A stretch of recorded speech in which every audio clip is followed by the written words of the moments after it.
Motor भरत ह्या लाईनला concrete असते परत सॉईल असते.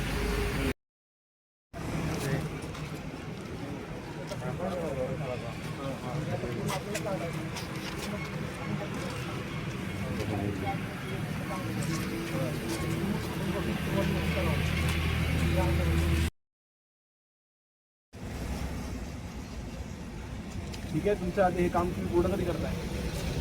पायलिंग सगळं झाले का? सगळं पायलिंग काही पायलिंग बाकी होतात पुढे पुढे ते झाले गावात पावसाळ्यामध्ये खालच्या पायलिंग पायलिंग बाकी इथे 14 पायलिंग बाकी टक्क्याचं काम आहे.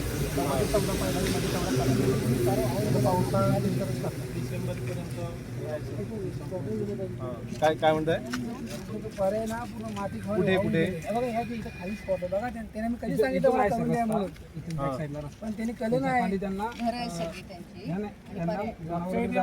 म्हशीवरती येतात ना देऊ आम्ही मशीन देऊन टाका त्यांना लगेच. आहेत मशीन कधी द्याल मशीन? आज उद्या लगेच देतो मी आज देतो.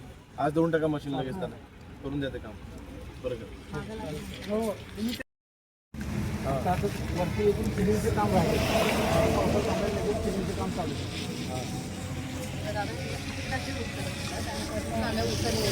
त्यांची आमची मशीन इथे ठेवली म्हणून आमचा रस्ता आहे. नाही ना मॅडम, उत्तरं सरळ द्यायची, जे दिलं ते बोला. इथे उत्तरं तुमच्याकडनं सरळ येत नाही म्हणून आम्हाला तुम्ही उत्तरं दिली पाहिजे ना. सभापती आणि जेव्हा जबाबदार व्यक्ती तुमच्याकडे जेव्हा येत आहेत त्याला पण सुट्ट्या म्हणून येत आहेत ना.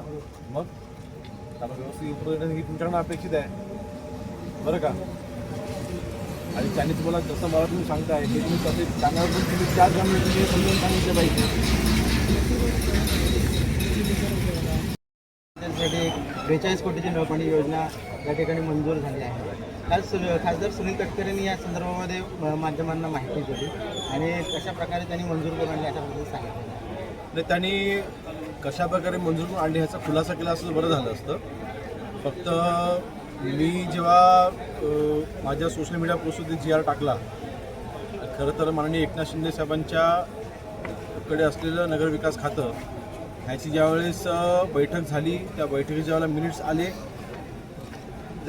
त्या वेळेपासून आम्ही याचा आणि त्याच्या अगोदरपासून आम्ही याचा पाठपुरावा करत होतो. गेले 1 वर्ष 1.25 वर्ष आम्ही याचा पाठपुरावा केला.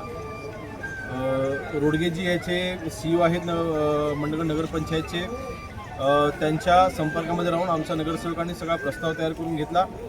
अजून पण कदाचित खासदार महोदयांना माहिती नाही आहे, नळपाणी योजना मंजूर झालेली आहे, परंतु त्याचं योजनेकरिता आरोग्य विभागाच्या एका जागेचा प्रस्ताव हा शासनाकडे प्रलंबित आहे. आणि जोपर्यंत तो प्रस्ताव मंजूर होत नाही तोपर्यंत योजना ही कार्यरत किंवा ह्याचं योजनेचं काम चालू होऊ शकणार नाही आहे. ही त्यांना कदाचित माहिती पण नाही आहे, कारण ते पाठपुरावाच करत नाही आहेत. मंत्रालयामध्ये फाईल सध्या ती कुठे आहे हे पण त्यांना मला माहिती नसावं. आता आरोग्य विभागाची ज्या जागेची मागणी केलेली आहे तो प्रस्ताव प्रकाश आंबेडकर साहेबांच्याकडे 4-5 दिवसापूर्वीच पोहोचलेला आहे. कालच मी आरोग्यमंत्री महोदयांची चर्चा देखील केलेली आहे की 2 दिवसामध्ये त्याला मंजुरी मिळेल, म्हणजे आरोग्य विभागाची जागा ही नळपाणी योजनेकरता उपलब्ध होईल आणि मग नळपाणी योजनेचे टेंडर प्रोसेस वगैरे सगळी पूर्ण होईल आणि त्या योजनेचं काम चालू होईल. तर ठीक आहे, आता ओढून ताणून त्यांनी त्यांची नगरपंचायत त्यांनी नगराध्यक्ष त्यांचा बसवला होता, परंतु मला आठवते ज्यावेळेस मी दापोलीच्या राजकारणाची सुरुवात केली त्या सुरुवातीपासून मी शब्द दिला होता आणि कुठलंही राजकारण न करता माननीय एकनाथ शिंदे साहेबांच्या मदतीने आज ही योजना आपण मंजूर करून घेतलेली आहे. आणि मला याच्यामध्ये कुठल्याही पद्धतीचं राजकारण करायचं नाही. आज माझा तिथं माझा विचाराचा नगराध्यक्ष नसताना देखील नगराध्यक्षांनी या बाबतीमधली कुठलाही पाठपुरावा शासन स्तरावरती केलेला नाही. फक्त आज त्यांच्या विचाराचा नगराध्यक्ष म्हणून ते हे क्लेम करतात. ठीक आहे, ह्याच्यामुळे त्यांना कदाचित वेगळं सुख मिळत असेल, त्यांना त्यांचं सुख लग दादा आज आपण विशेष पाणी टंचाई आढाव्याच्या संदर्भामध्ये या ठिकाणी मार्गदर्शन केलं, बैठक घेतली, काय